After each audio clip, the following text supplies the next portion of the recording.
Let's go to New York City. Our buddy Joe Pinion is there live. He's taking on the man they call Crying Chuck Schumer, running for U.S. Senate. Joe, good morning. Good to be with you guys, and thank you so much for having me. Tell us about this debate that's coming up. I hear it's about a week before Election Day. We're under 4 weeks now. Why did Schumer give in? A lot of Democrats are running and hiding. And what's going to play out at this debate? Well, look, I'm glad you're talking about this quietly as it's kept between the 22nd of September and this coming Friday.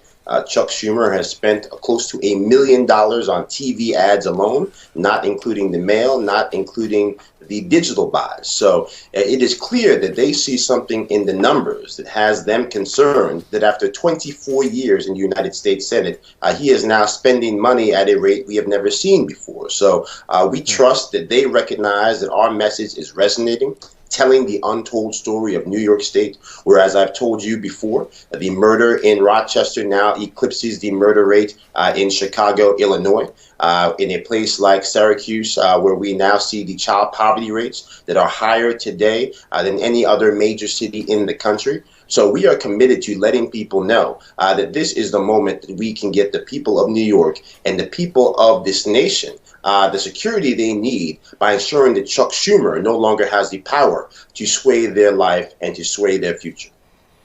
Karyn, Sodak Patriot, by the way, is in the chat. I hope I can watch the debate. Go, Joe Pinion, oh, yeah. Go. Our viewers are cheering. I can't wait for this debate. I mean, Chuck Schumer is one of the worst of the worst. He's anti-Semitic. He hates himself as a Jewish man. There's just so many things that I could say about this guy that are just so terrible. I'm dying to see you debate him. What's going to be the first thing that you're going to tear him apart with? Well, look, I mean, let's be very clear. Chuck Schumer is running TV ads now saying the job's not done. Well, let's be very clear. If you've been in power for 24 years and the job is not done, in Congress for 42 years and the job's not done, it's time to hire somebody else. If you hired a contractor to fix your kitchen and it wasn't done after 24 months, you would ask for your money back and hire somebody new. So this is absurd. We think that we have to let people know that if you are unhappy with the world as it is today, you cannot vote for the architects who built it. Chuck Schumer built this broken New York that leads the nation in outward migration, with 1 million of our friends and neighbors fleeing, with $12 billion of our tax dollars showing up on the tax roll for the state of Florida, with the report that just came out last week, where 70% of the children that are black in New York City failed the math exam.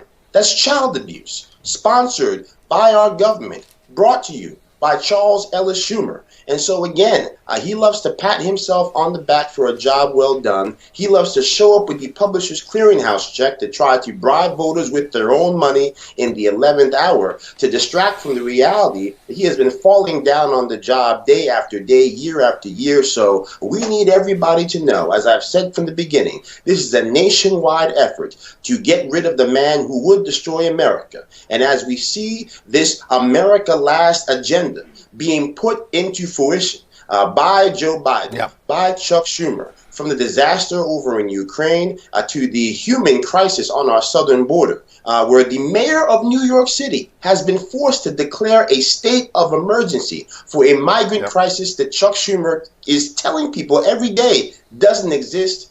Don't listen to Chuck Schumer. Listen to your eyes. We have big problems here in New York. We've got big trouble here in America, and with your help, we can end it come November 8th. We got Sean Lucas in our live debate, a great viewer from New Jersey, so he can't actually vote for you, but I bet he's got a lot of friends he's going to get out to the polls, and he says chew him up in the debate. So our viewers are watching, they're reacting.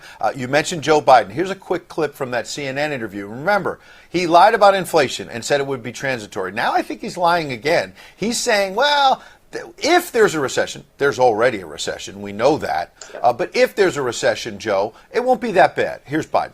Should the American people prepare for a recession? No. Look, they've been saying this now. Every 6 months they say this. Every 6 months they look down the next 6 months and see what's going to happen. It hadn't happened yet. It hadn't. There's no guarantee that they're going to be. I don't think there will be a recession. If it is, it'll be a very slight recession. That is, we'll move down slightly. I don't know which lie to start with. I mean, he's saying, no, don't prepare for a recession. If there is a recession, sir, and you're telling people don't prepare for it, it won't be that bad. Tell that to people who are losing their 401ks right now, Joe.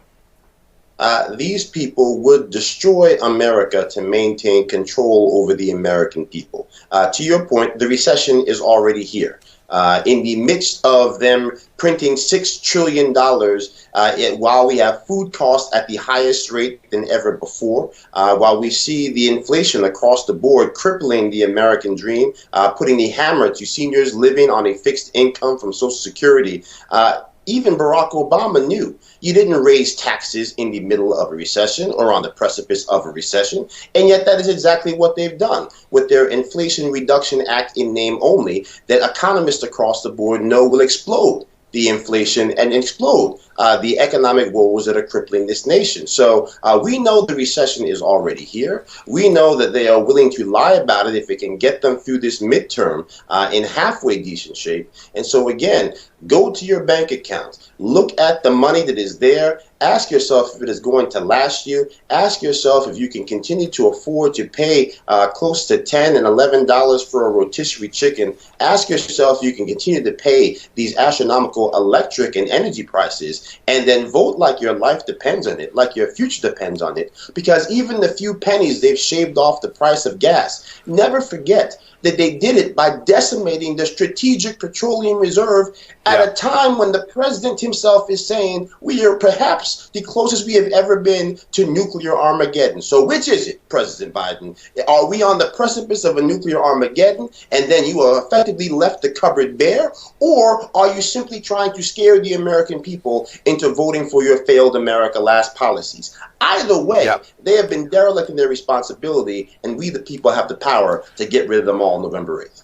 Joe, I like your rotisserie chicken example, about 10 or 11 bucks. There was a guy in Fox Business who's getting lampooned because yesterday he went on and said to Cavuto that he spent $28 at Taco Bell, and everybody's like, dude, what's going on? I mean, how much Taco Bell can you get? But you're right. Inflation is real, my friend.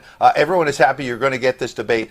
We promise. Let's have you back so we got some more time. We'll get a second bite of this apple. Between now and that debate, we'll have you back, okay? Good luck. What's the website? Thank you so much. I appreciate it. God bless, my friends. Quick website? You can go to joepinion.com. Let people know this is the year we're going to break the back of one-party rule, and we're going to send crying Chuck packing once and for all.